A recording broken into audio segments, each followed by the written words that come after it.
Hello children, आप सब कैसे हैं। उम्मीद है आप सभी बढ़िया से पढ़ाई लिखाई कर रहे हैं। मैं प्रदीप कुमार आज एक नई टॉपिक्स के साथ आपके पास हाजिर हुआ हूं। इसके पहले मैंने सेंटेंस टॉपिक पर काफ़ी सारी वीडियोस डाला था। अगर किसी ने नहीं देखा है तो मैं उनसे कहूँगा कि वो प्लेलिस्ट में जाकर देख लें और उसमें बहुत सारी चीज़ें आपको सीखने के लिए हैं।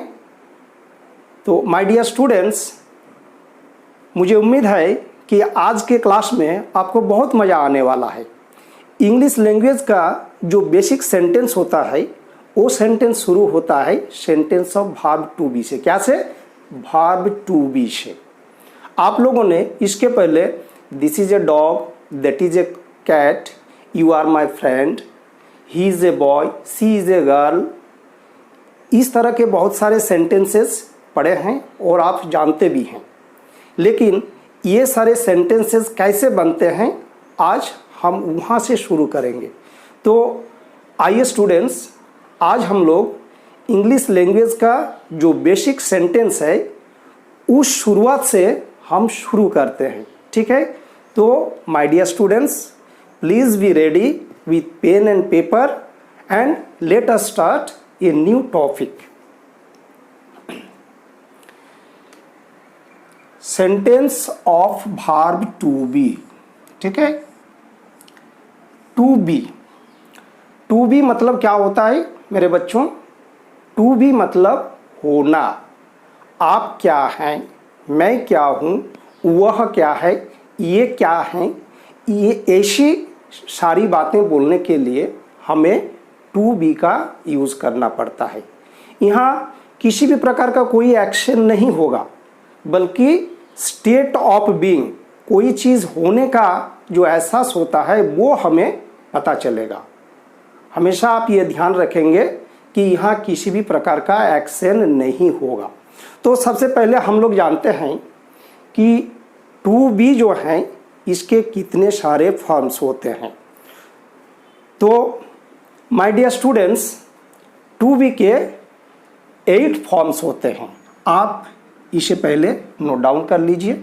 यहाँ पे देखिए, be, am, is, are, was, were, being, been.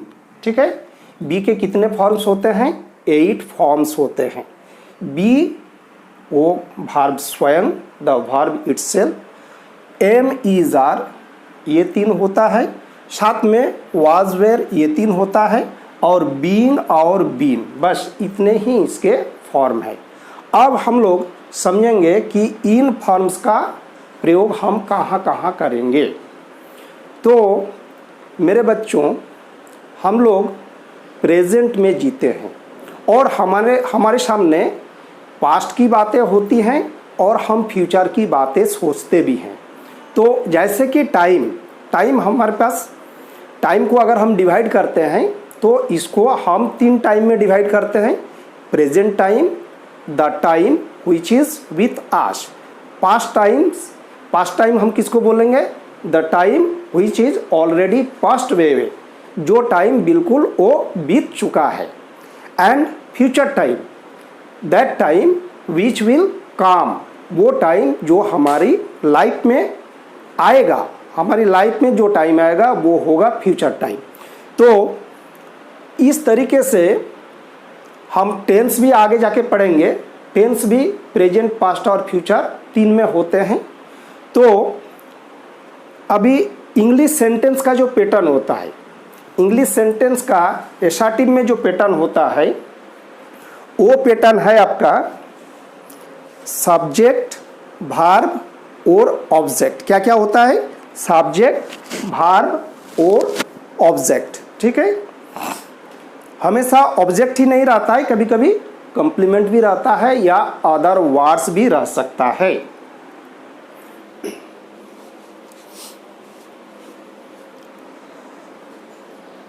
तो सबसे पहले हम लोग प्रेजेंट फॉर्म में कैसे इसका यूज़ होता है वो हम सीखेंगे। ठीक है? तो देखिए, सेंटेंस का जो बेसिक पैटर्न्स है वो क्या है। इसमें सबसे पहले सब्जेक्ट होगा, उसके बाद वर्ब होगा, उसके बाद ऑब्जेक्ट या कॉम्प्लीमेंट।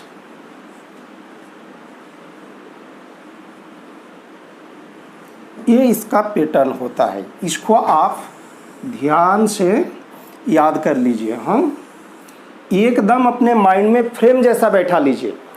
यहाँ आप कोशिश करेंगे कोई चीज़ रटने का नहीं, बल्कि चीज़ों को समझने का, ताकि आपके माइंड में बिल्कुल वो फ्रेम जैसा बैठ जाए।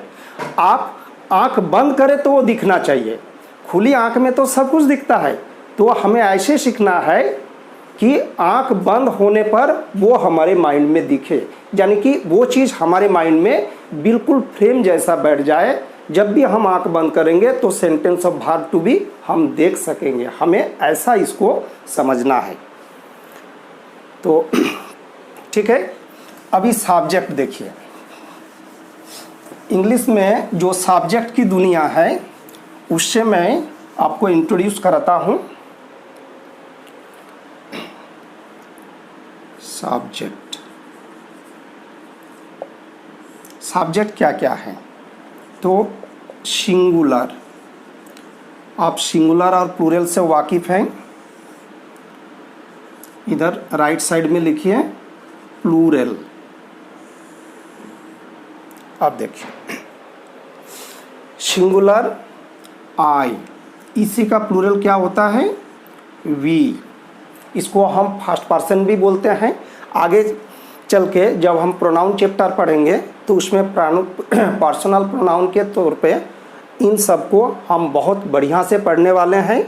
अभी एक मोटा मोटी तौर पे हम इसे पढ़ रहे हैं। सब्जेक्ट में हम इनको कैसे यूज़ करेंगे। इसके बाद होता है यू। आई और वी, ये क्या है? बताने वाला, बोलने वाला। कभी भी किसी भी तरह की बात बोली जाती है तो वो आई बोलता है या तो वी बोलता है। जब मैं और दो चार लोगों के साथ में मौजूद रहता हूँ तब वी बोला जाता है, आई का ही प्लूरल है। उसके बाद होता है सुनने वाला। आई और वी ये हो गया आपका बताने वाला, और उसके बाद सुनने वाला, दैट मीन्स कौन? यू, आप। हाँ, बिल्कुल सही सोचा आपने। तो यू सुनने वाला है। You, although it is used as a singular subject but it always takes a plural verb. क्योंकि यू हमेशा प्लूरल वर्ब अपने साथ लेता है, इसलिए उसको मैं सिंगुलर में नहीं लिख रहा हूँ, उसको केवल मैं प्लूरल में लिखूंगा। ठीक है, वी। तो ये हो गया आपका सुनने वाला। आई और वी बताने वाला, यू हो गया सुनने वाला। और मैं जो आपको बताने वाला हूँ कोई तीसरा आदमी के बारे में बताऊंगा, दैट मीन्स वो थर्ड पर्सन हो जाएगा। तो आई वी फर्स्ट पर्सन बोलते हैं, यू सेकंड पर्सन बोलते हैं। और आई वी और यू को छोड़कर इस दुनिया में जितने सारे सब्जेक्ट्स हैं उन सबको हम बोलेंगे थर्ड पर्सन। और थर्ड पर्सन में सिंगुलर और प्लूरल होगा। तो थर्ड पर्सन में कोई अगर मेल आदमी है तो उसके लिए हम क्या यूज़ करते हैं? ही यूज़ करते हैं। कोई अगर फीमेल या कोई लड़की है तो उसके लिए हम क्या यूज़ करते हैं? सी यूज़ करते हैं। और कोई भी नॉन लिविंग थिंग्स या छोटे मोटे एनिमल्स, कीड़े मकोड़े, इंसेक्ट्स, इन सब के लिए ईट यूज़ करते हैं। ठीक है, ऐसे जंतु जानवर के लिए भी हम ईट यूज़ कर सकते हैं, और जितने सारे नॉन लिविंग थिंग्स है उसके लिए तो ईट यूज़ करते ही हैं। और देखिए ही, शी, इट, ये जो तीनों सब्जेक्ट है ये तीनों का प्लूरल क्या है? ही का भी प्लूरल दे होता है, शी का भी प्लूरल दे होगा, ईट का भी प्लूरल दे होगा। तो ये तीनों का मैं एक साथ में लिख रहा हूँ। इसका प्लूरल क्या है? दे। अब आगे हम लोग दीज यूज़ करते हैं। इसका प्लूरल क्या होता है? दीज। दैट, दैट का प्लूरल क्या होता है? Those. This, this, that, those. इसके बाद कोई भी सिंगुलर सब्जेक्ट और प्लूरल सब्जेक्ट, तो इधर हम एनी सिंगुलर सब्जेक्ट लिख सकते हैं, इधर एनी प्लूरल सब्जेक्ट लिख सकते हैं। कोई सिंगुलर नेम भी हो सकता है और इधर एक से ज़्यादा नाम भी हो सकता है कि नहीं?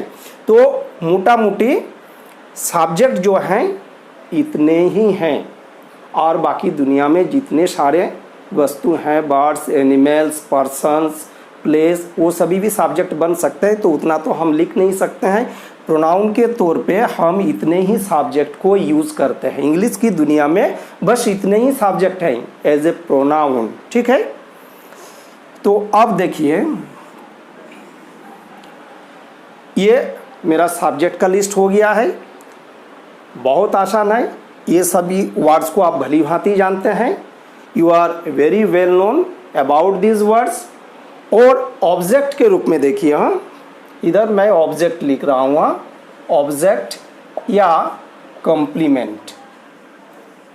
बस इसको मैं शॉर्ट में लिख देता हूँ, COMPL लिखा हूँ, आप समझ लेंगे कि ये कॉम्प्लीमेंट है। यहाँ ऑब्जेक्ट एक्चुअली ग्रामर में देखा जाए तो ऑब्जेक्ट का डेफिनेशन कुछ और होता है, जहाँ किसी भी प्रकार का एक्शन होता है और वो एक्शन का फल, एक्शन का प्रभाव, the effect of the action जिसके ऊपर पड़ता है उसको हम ऑब्जेक्ट बोलते हैं। और उन सारी चीज़ों के बारे में इन डिटेल हम पढ़ेंगे वर्ब चैप्टर में। वर्ब चैप्टर में हमें principal verb, helping verb, transitive verb, intransitive verb, modal verb, इन सभी सारी चीज़ों के बारे में हमें जानकारी लेनी होगी। तो फिलहाल आप इसको ऑब्जेक्ट मीनिंग के तौर पे रख लीजिए, जबकि यहाँ पे ये कॉम्प्लीमेंट होगा। हाँ, चूँकि sentence of verb to be में किसी भी प्रकार का एक्शन नहीं होता है, तो जहाँ एक्शन ही नहीं होगा वहाँ ऑब्जेक्ट आता ही नहीं। ऑब्जेक्ट मीनिंग के तौर पर हम इसे स्वीकार करेंगे, ठीक है। ये ऑब्जेक्ट मीनिंग के तौर पर एक्चुअली ये सब कॉम्प्लीमेंट होगा। तो यहाँ ऑब्जेक्ट या कॉम्प्लीमेंट मीनिंग के तौर पे आप नाउन और एडजेक्टिव किसी भी वर्ड को ले सकते हैं। जैसे नाउन में आप क्या हैं, स्टूडेंट हैं, ठीक है। And since I am teaching you so I am a teacher. चलिए टीचर को भी ले लेता हूं। एप्पल ट्री, बस नाउन में हम लोग इतने ले लिए। अब आप जरा एडजेक्टिव के बारे में सोचिए। एडजेक्टिव में हम क्या क्या लिख सकते हैं, थोड़ा सा उसके बारे में सोचिए। Friends, today it is too hot. आज बहुत गर्मी है ना। चलिए कोई बात नहीं, गर्मी भी हो फिर भी हम लोग पढ़ना नहीं छोड़ेंगे। At any cost and anyhow we will learn, है कि नहीं। बस ऐसे ही होना चाहिए। तो अब कोई आप एडजेक्टिव सोचिए, जैसे कि हैप्पी, तो इसका ऑपोजिट सैड, ये भी हम लिख सकते हैं। ब्यूटीफुल,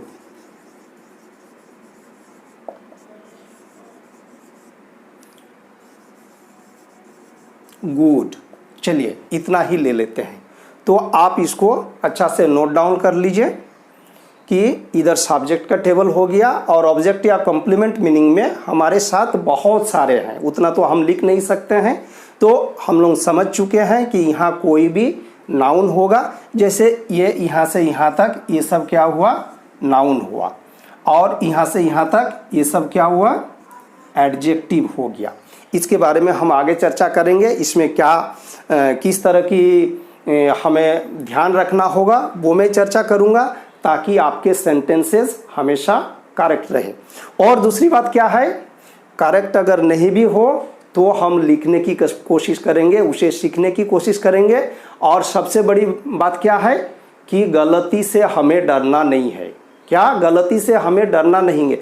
सबसे पहले हम तो आपसे यही कहेंगे कि आप please dare to do mistakes.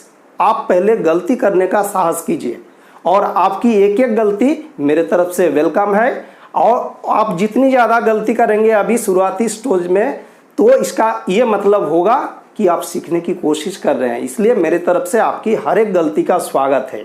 अरे गलती होगी तभी तो हम सीखेंगे। अब गलती ही नहीं होगी तो हम कहाँ से सीख पाएंगे।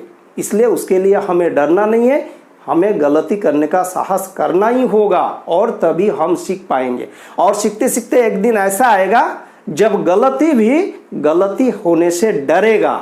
समझ गए बच्चों। इसलिए गलती से हमें नहीं डरना है, उससे ही हमें सीखना है। ठीक है माय डियर चिल्ड्रन। तो आगे चलते हैं हम लोग। मैं समझता हूँ आप लोगों ने इसे नोट कर लिया है। अगर नहीं नोट किए हैं तो मैं आधा मिनट का समय दे रहा हूँ, फटाफट नोट कर लीजिए, ठीक है।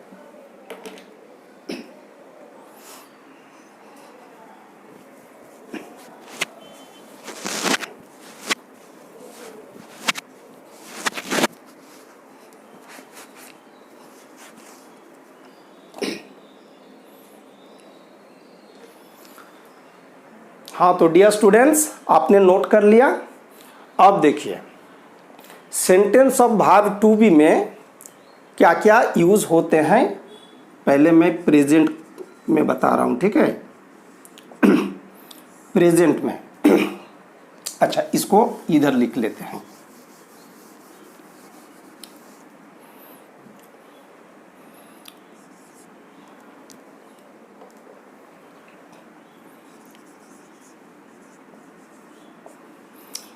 प्रेजेंट में मैं क्या हूँ, आप क्या हैं, वह क्या है, ये बताने के लिए हमें टू बी का कौन सा फॉर्म यूज़ करना होगा।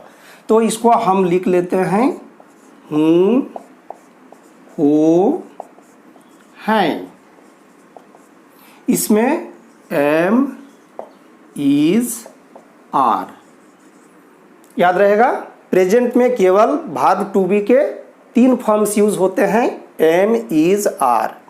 अब पास्ट में जब कोई चीज़ था, मैं कुछ था, आप कुछ थे, कोई भी चीज़ कुछ था, ये ऐसा बताने के लिए था, थी, थे, था, थी, थे, ऐसा बताने के लिए केवल 2 फॉर्म उसके यूज होंगे। वो क्या हैं, वाज, वेयर, ठीक है।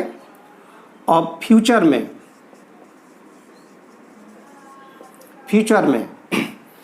आप कुछ होंगे या बनेंगे, मैं कुछ होऊंगा या बनूंगा, वह कुछ होगा या बनेगा, यानी कि गा, गी, गे। कोई भी आदमी, कोई व्यक्ति कुछ बनेगा, कुछ होगा, ऐसा व्यक्त करने के लिए हम यूज करेंगे, यहाँ गा, गी, गे हमने लिख दिया। इसमें क्या यूज करते हैं, फ्यूचर में शेल और विल का यूज करेंगे, किसके साथ, बी के साथ, यानी कि सेल, सेल बी या विल बी, ठीक है। बी वर्ब है, उसके पहले सेल या विल लगाना होगा। अब आगे हम लोग जानेंगे कि ये सब का यूज कैसे हुआ। अभी आप इतना ध्यान में रख लीजिए कि प्रेजेंट में एम, इज, आर यूज करेंगे, पास्ट में था, थी, थे अगर मुझे बताना है तो उसके लिए वाज और वेयर यूज करेंगे, और फ्यूचर में क्या यूज करना है, ना बी के साथ सेल या विल का यूज करना है। फ्यूचर के बारे में डियर स्टूडेंट्स मैं एक बात बता दूं, ग्रामर के हिसाब से आई और वी, यानी कि फर्स्ट पर्सन, आई और वी जहां सब्जेक्ट रहेगा, ये दोनों, उसके साथ सेल यूज होगा।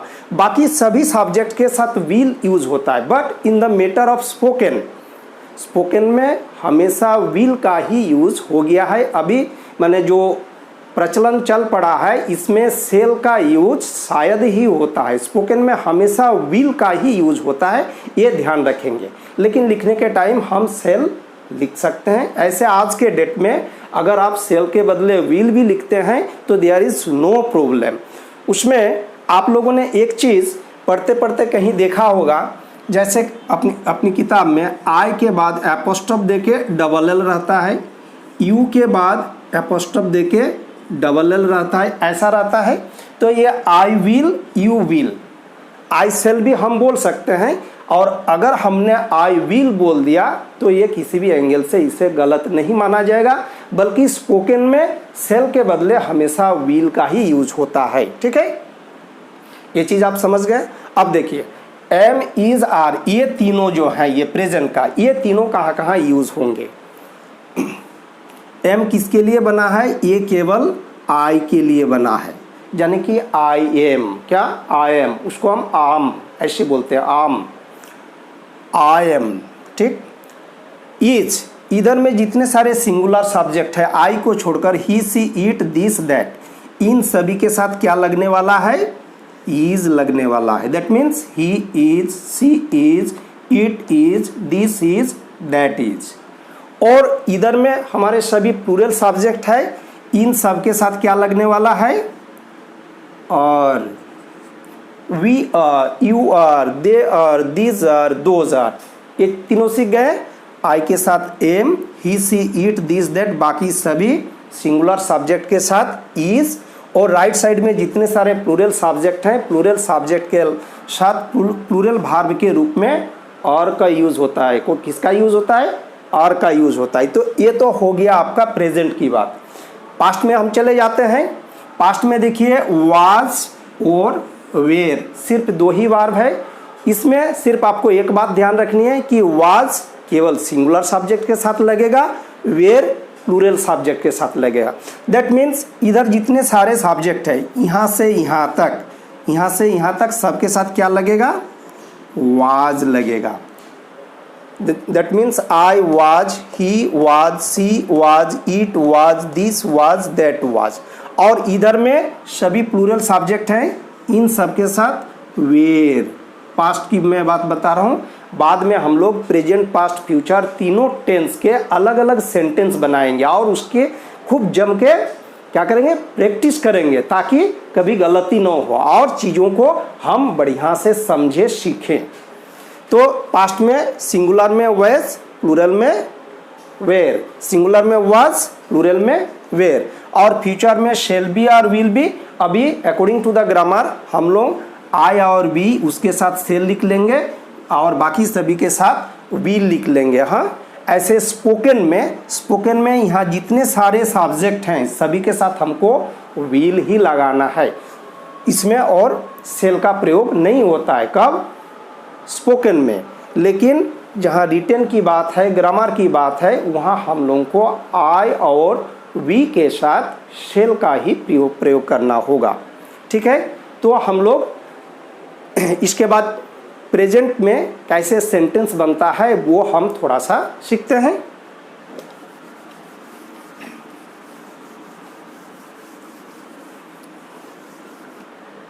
आप देखिए,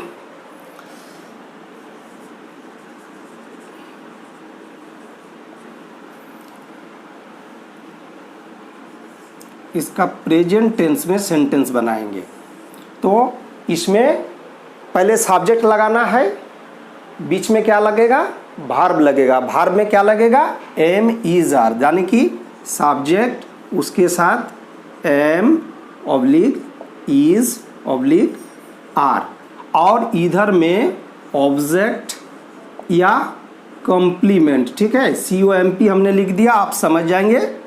बोला जाता है अक्लमंद के लिए इशारा काफ़ी होता है, और चूंकि आप इसे समझ चुके हैं, इसलिए COMP लिखने से ही आप समझ जाएंगे कि वहाँ कॉम्प्लीमेंट है। सब्जेक्ट, ये तीनों यहाँ पे क्या है, वर्ब है। एम इज आर, तीनों में से केवल एक ही लगेगा। ऐसा नहीं कीजिएगा कि एक सब्जेक्ट के साथ आपने दो दो वर्ब लगा दिया, ऐसा नहीं होगा। आप देखिए, अब हम इसका सेंटेंस बनाते हैं। ठीक है, एग्जाम्पल लेते हैं। कोई भी एक सब्जेक्ट उठा लीजिए। सबसे पहले चलिए आई से ही स्टार्ट करते हैं। सबसे पहले आपने आई सब्जेक्ट ले लिया। अब आई के साथ प्रेजेंट में कौन सा वर्ब लगने वाला है, ऑब्वियसली एम लगने वाला है। तो आई के साथ हम लोगों ने एम लगा दिया। अब उसका ऑब्जेक्ट या कॉम्प्लीमेंट मीनिंग के लिए, जैसे आप क्या हैं, आप स्टूडेंट हैं, तो क्या बोलेंगे, आई एम स्टूडेंट। ठीक है, चलिए इतना हम अभी सीख गए, आई एम स्टूडेंट। यहाँ पे देखिए कुछ अधूरी बात जैसी लग रही है, आई एम स्टूडेंट, शायद कहीं कुछ मिस्टेक है। क्या मिस्टेक है वो हमें पकड़ना है और उसको कैसे हम सही करेंगे। यहाँ पे आई क्या है, सिंगुलर सब्जेक्ट है, और स्टूडेंट इधर जब भी आप नाउन यूज करेंगे और उसमें भी काउंटेबल नाउन, जिसको कि हम काउंट कर सकते हैं। अगर हम काउंटेबल नाउन लगाते हैं और इधर सब्जेक्ट के तौर पे कोई भी सिंगुलर सब्जेक्ट यूज करते हैं, तब हमें क्या करना होगा, जो यहाँ पे नाउन लगा है उसके पहले हमें ए या एन लगाना होगा। क्या लगाना होगा, ए या एन लगाना होगा, इसको आप ध्यान रखेंगे। फिर से मैं रिपीट करता हूँ, please listen carefully. When the subject is in singular number and in the object और complete meaning in the object or complement meaning there is a noun which is countable noun, जिसको कि हम गिन सकते हैं। in that case you have to apply a or n before the noun के पहले आप क्या अप्लाई करेंगे, a या n अप्लाई करेंगे। और a और n हम कहाँ लगाते हैं, आप पहले से कुछ जानते हैं कि कोई भी वर्ड जब कोई भावल लेटर से शुरू होता है तो उसके सिंगुलर में हम एन लगाते हैं, और भावल लेटर छोड़कर बाकी दूसरे कॉन्सोनेंट लेटर से शुरू होते हैं तो उसके पहले ए लगाते हैं। ये आप जानते हैं। और अगर नहीं भी जानते हैं तत्काल आप इतना जान लीजिए कि भावल letters A, E, I, O, you, ये 5 लेटर से शुरू होने वाले वर्ड के पहले सिंगुलर में हम क्या यूज़ करेंगे, एन यूज़ करेंगे। और ये 5 भावेल्स, ये 5 पांडव, इन पांडवों को छोड़कर that means A, E, I, O, U, इन 5 भाइयों को छोड़कर कोई दूसरा लेटर रहेगा तो हम ए यूज़ करेंगे। और कोई बात नहीं, अगर आप नहीं भी जानते हैं बस अभी इतना याद रख लीजिए, जब हम आर्टिकल्स चैप्टर पढ़ेंगे तो उसमें हम और बहुत सारे रूल्स के बारे में जानकारी हासिल करेंगे। कहाँ एन लगेगा, कहाँ ए लगेगा, कोई कॉन्सोनेंट लेटर से शुरू होता है तब भी एन लगता है, कोई भावल लेटर से शुरू होता है तब भी एन के बदले ए लग जाता है। उसमें बहुत सारी रूल्स है, जो एक्सेप्शंस है वो सब भी हम लोग पढ़ेंगे। अभी हम इतना सीख लें कि यहाँ काउंटेबल नाउन अगर है और सब्जेक्ट अगर सिंगुलर है तो हमें उसके पहले ए या एन लगाना होगा। तो स्टूडेंट्स, यहाँ चूंकि स्टूडेंट हमने लिखा है तो उसके पहले क्या होना चाहिए, ए या एन होना चाहिए, बताइए तो ए होगा, क्योंकि स्टूडेंट वर्ड एस से शुरू होता है और एस क्या है, कॉन्सोनेंट लेटर है, कॉन्सोनेंट साउंड है। तो यहाँ पे हमें क्या लिखना होगा, ए लिखना होगा। I am a student, I am a student, I am a student, ठीक है। तो ये हो गया आई एम ए स्टूडेंट। अब दूसरा सब्जेक्ट जैसे यू के साथ क्या लगाना है, यू आर, यू आर, आप क्या हैं बताइए। आप कुछ भी ऑब्जेक्ट ले सकते हैं, आप टीचर ले सकते हैं, डॉक्टर ले सकते हैं, फार्मर ले सकते हैं। नाउन में ही अभी मैं बात कर रहा हूँ, एडजेक्टिव में बाद में जाऊंगा। यू आर, मान लीजिए हमने फार्मर ले लिया, ठीक है, यू आर फार्मर, आप क्या हैं, फार्मर है, फार्मर समझते हैं, किसान, ठीक है। तो यू आर फार्मर लिखेंगे तो क्या ये सही होगा, नहीं होगा। इससे हमें सिंगुलर प्लूरल कोई भी चीज़ का पता नहीं चल रहा है। तो इसमें हम कैसे पता करेंगे, अब देखिए यू को अगर आप सिंगुलर करना चाहते हैं, ठीक है, यहाँ आपकी समझ के लिए मैं लिख रहा हूँ, इसको आप सिंगुलर के तौर पे यूज़ करना चाहते हैं तब हमें क्या करना होगा, यहाँ जो फार्मर है चूंकि ये काउंटेबल नाउन है तो उसके पहले हमें क्या लगाना होगा, यहाँ पे ए लगाना होगा। ये आप ध्यान दीजिएगा। तो इसका राइट सेंटेंस क्या हो गया, you are a farmer, you are a farmer, आप एक किसान हैं, आप क्या हैं, फार्मर, किसान, यू आर ए फार्मर। अब इसका जब हम प्लूरल में लिखना चाहेंगे, देखिए यू में क्या दिक्कत होती है और उसका क्या सलूशन है वो आप बखूबी समझ लीजिए। यू आर ए फार्मर, ये क्या हुआ, ये आपका हो गया सिंगुलर यूज में ना, यू आर ए फार्मर, आप एक किसान हैं। हिंदी में हम एक नहीं भी बोले, आप किसान हैं, that means you are a farmer. अब इसका प्लूरल जब हम यूज करेंगे यू सब्जेक्ट को प्लूरल के रूप में, तब यू आर, तब हमें एक को तो हटाना होगा, ये से तो सिंगुलर का पता चलता है। तो यू आर फार्मर, इसमें अब हम क्या करेंगे, चूंकि हम इसे प्लूरल सब्जेक्ट के तौर पे यूज कर रहे हैं तो फार्मर जो है इसको भी हमें प्लूरल बनाना होगा। और जाहिर सी बात है कि फार्मर में अगर हम एस जोड़ देते हैं तो वो प्लूरल बन जाता है। तो देखिए यू आर फार्मर्स, जब सिंगुलर में यूज करना था तब हमने क्या किया, यू आर ए फार्मर, और जब प्लूरल में यूज करना था यू आर फार्मर्स। तो इस तरह से हमें नाउन के साथ डीलिंग करना है। इज इट क्लियर बच्चों। अब देखिए जो एडजेक्टिव लेके हम करेंगे, एडजेक्टिव लेके हम सेंटेंस बनाएंगे तो उसमें हमें और एक बात ध्यान रखनी होगी। चलिए दूसरा सब्जेक्ट लेते हैं। अब आई और यू तो हो ही गया। अब मान लीजिए ही लिखते हैं। ही के साथ कौन सा वर्ब लगाना है? इज। बहुत अच्छा, ही इज। अब कोई भी एक एडजेक्टिव आप उठा के ले लीजिए, ठीक है? कोई भी एडजेक्टिव उठा के ले लीजिए। आप कुछ भी बोल सकते हैं, happy, unhappy, intelligent, brilliant, beautiful, smart, good, bad, tall, short, इस तरह का कुछ भी एडजेक्टिव आप लगा सकते हैं जो एप्रोप्रिएट होगा उस तरह का आप यहाँ लगाइए और देखिए फटाफट सेंटेंस बनता है कि नहीं। अब ही इज वो क्या है, आप क्या बताना चाहते हैं? ही इज, चलिए वो लंबा है, तो बहुत सिंपल सा सेंटेंस हम ले लेते हैं, ही इज टॉल। ये हो गया।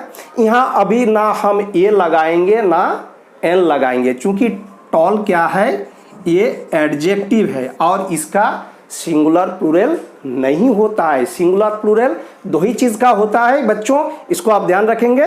एक नाउन का होता है और दूसरा प्रोनाउन का होता है। नाउन और प्रोनाउन यही दो चीज का सिंगुलर होता है। बाद में वर्ब का भी होता है, तो वर्ब का थोड़ा सा अलग है, उसको हम वो भी पढ़ लेंगे। लेकिन अभी तत्काल हम इतना याद रखेंगे, नाउन और प्रोनाउन सब्जेक्ट के तौर पे कभी सिंगुलर होता है कभी प्लूरल होता है, और वर्ब भी सिंगुलर और प्लूरल होता है। बाकी एडजेक्टिव, एडवर्ब, प्रीपोजिशन, कॉन्जंक्शन, इंटरजेक्शन, इन सब का ना सिंगुलर होता है ना प्लूरल होता है। हाँ, तो ही इज टॉल। अब इसका प्लूरल में अगर करेंगे कि वह तो लंबा है, अच्छा वी लोग अगर लंबे हैं सब कोई, तो ही का प्लूरल क्या है? दे। तब दे, इसमें प्लूरल भाव क्या लगेगा? और। दे और, उसमें जो टॉल है ये टॉल ही रहेगा। यहाँ गलती से भी टॉल्स नहीं कीजिएगा। यहाँ हो सकता है कि आप वहाँ जैसे आपने देखा कि फार्मर को प्लूरल बनाने के लिए प्लूरल सब्जेक्ट के साथ आपने क्या किया? फार्मर्स कर दिया, और यहाँ ही के साथ जब टॉल किया और उसका जब प्लूरल करेंगे तो दे आर टॉल्स अगर कर दिए तब तो सबको हंस देगा आपको, क्योंकि इसका प्लूरल नहीं होता है। इस चीज को आप ध्यान रखेंगे, तो हमें इसको हटाना होगा। They are toll.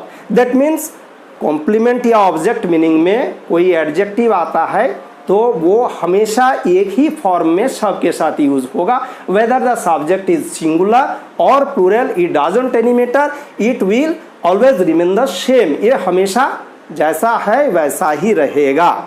अब एक दूसरा सेंटेंस लेते हैं, ठीक है? चलिए दिस लेके चलते हैं। दिस के साथ कौन सा वर्ब लगेगा? इज लगेगा। अब यहाँ पे हम एक ऑब्जेक्ट के रूप में एप्पल लेते हैं। This is Apple. This is Apple अगर हम बोलते हैं तो यहाँ कुछ अधूरा अधूरा लग रहा है, तो यहाँ पे क्या लगेगा बच्चों? दिस, इससे सिंगुलर का पता चलता है। कोई चीज जब आपके सामने होता है और वो भी एक चीज, कोई एक चीज अगर आपके सामने है तब हम दिस यूज करते हैं। तो दिस इज, इसमें जाहिर सी बात है कि एन लगेगा। क्यों लगेगा? क्योंकि एप्पल वर्ड जो है वो वावेल साउंड से शुरू होता है ना। This is an Apple. अब इसका जब हम प्लूरल करेंगे तो क्या होगा? दिस का प्लूरल तो दीज होता है, और दीज कौन सा वर्ब अपने साथ में लेगा? और। These are. तब दीज आर एन एप्पल। क्या हम ऐसा लिख सकते हैं? शायद नहीं।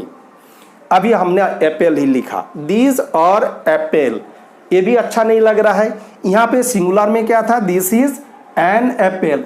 अब जब हम इसका प्लूरल बनाएंगे तो दीज आर, तब ये जो सिंगुलर में एन यूज हुआ है वो हट जाएगा, और एप्पल जो सिंगल आइटम है उसको आपको ढेर सारा बनाना होगा। That means you have to make it plural. These are apples. These are apples. Singular में this is an apple, this is an apple, और प्लूरल में दीज आर एप्पल्स। तो यहाँ भी आपको ध्यान देना है, कोई नाउन अगर वावेल लेटर से शुरू है तब सिंगुलर में एन लगाएंगे, और प्लूरल में उसको प्लूरल करना भूले नहीं, नहीं तो सेंटेंस आपका रंग हो जाएगा। तो सिंगुलर में हो गया दिस इज एन एप्पल, उसका प्लूरल में हो जाएगा दीज आर एप्पल्स। तो मजा आया?